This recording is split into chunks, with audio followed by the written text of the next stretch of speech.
In 250 years from now, the problem of addiction will hardly exist anymore. Huh? How can that be? Let me tell you. To become an addict, usually one has to have a genetic disposition, meaning the genetic lottery has given you some DNA that says, why not become addicted? Because it's great to make oneself happy with substance abuse or with unhealthy behavior. Because there's gambling addiction, sex addiction, and all of them, non-substantive. Now, there has to be a certain innate tendency. But usually there is a difficult situation at home during your childhood and or the wrong peers which influence you to find it cool to use all these substances that are really not healthy for you. You also might experience something in life that is so devastating that you find help only in alcohol, fentanyl, heroin, cocaine, whatever. Well, let us look at these fields one by one. In the future, we can't do anything about human nature. So if you, by genetic lottery, have this tendency towards addiction, too bad. Next one. How likely will it be that you grow up in a family that is mistreating you emotionally to a point where you feel, I need to use something to get out of it? Very unlikely. Because there's too much scrutiny from the lovable humanoid robots all around us. And there's too much AI that identifies the small indicators of something is wrong in your family and can send lovable humanoid robot social workers to your home to nicely ask, how can we be of assistance? Because you as a child and minor have a right for ideal upbringing, which will be a human right by then. So very unlikely that there are families that, without being spotted for doing so, completely mistreat their children and thereby cause addiction. Even in 250 years, things can happen by accident that completely devastate your life.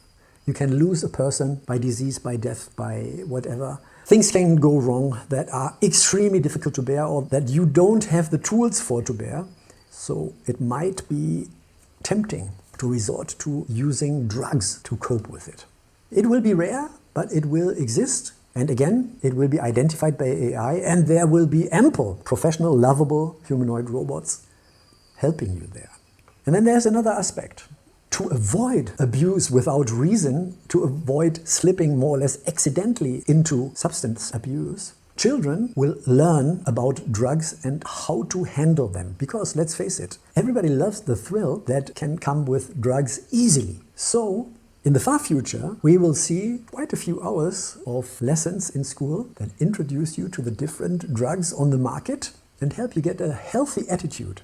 Limiting drug use to leisure, being able to see the signs of addiction on the horizon. As a result, most youngsters will have drug experiences, a multitude of, and will have their favorite drugs and others they don't like. But most of them won't abuse drugs even though they are freely available, because that's the difference. Like alcohol today, from a certain age on, drugs will be freely available. After having learned to handle the personal use of drugs in an adult fashion, nothing much will happen. But still, there are those, you remember the ones that I mentioned first, who have a strong tendency to just become addicted. What will happen to them? I tell you, they will, like they do today, become addicts. Can't we prevent this? No, we can't. Not by force? No, we can't. Even in the prisons today, drug addicts still use drugs. But then is that a capitulation? Yes, it is.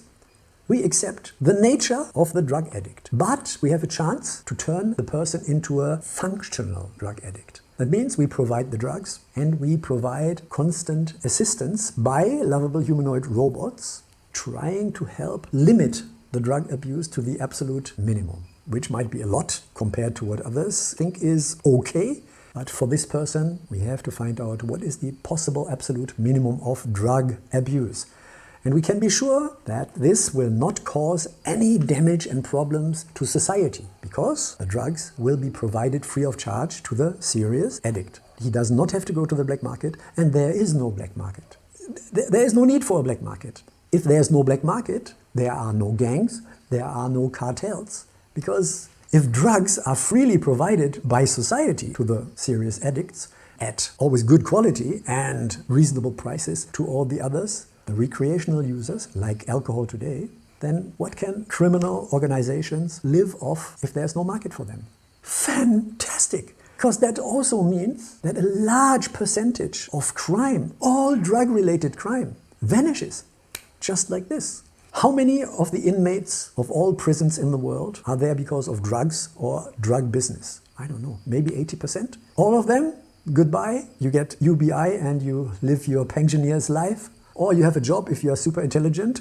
Some of you might be addicts and no problem at all, not for society at least. Well, there still is the problem that addicts cause to their families. What can we do? We can minimize this problem instead of dreaming of completely deleting it, which is not possible. Let's minimize the problem. So the addict that even under the conditions of the almost ideal world still is an addict, if being unaccompanied by lovable robots, he or she would create even worse, far worse, a problem, not only for society and themselves, but also for their families. So again, we have to compromise.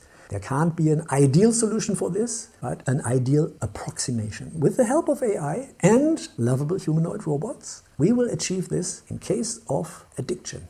There will be hardly any addicts. There will be a lot of recreational users of drugs, and there will be no drug-related crime in 250 years from now. Which is something that in more detail you can read in my book, Bolessing, The Age of Lovable Humanoid Robots and Humanistic AI, as an ebook or paperback version available at Amazon.com. So buy the book or don't, but do yourself a favor and come back and watch this channel again. Bye bye.